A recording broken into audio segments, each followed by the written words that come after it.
Pemulangan jemaah haji akan dilakukan secara bertahap. Rencananya kloter pertama debarkasi Makassar akan tiba di tanah air pada 1 Juli 2026.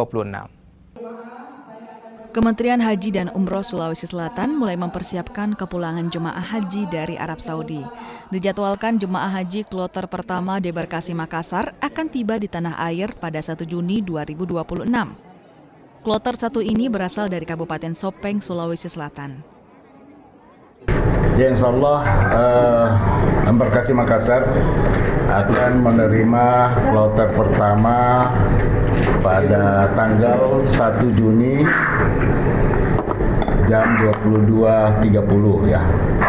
Kami dari PPH Embarkasi Makassar sudah menyiapkan segala sesuatunya untuk menyukseskan menerima jemaah haji kloter 1 dari Kabupaten Sopeng. Untuk menjaga kondisi keamanan dan kenyamanan, Kemenhaj Sulsel akan mengatur proses penjemputan jemaah haji Asrama Haji Sudiang Makassar. Nila Rustam, Kompas TV Makassar, Sulawesi Selatan.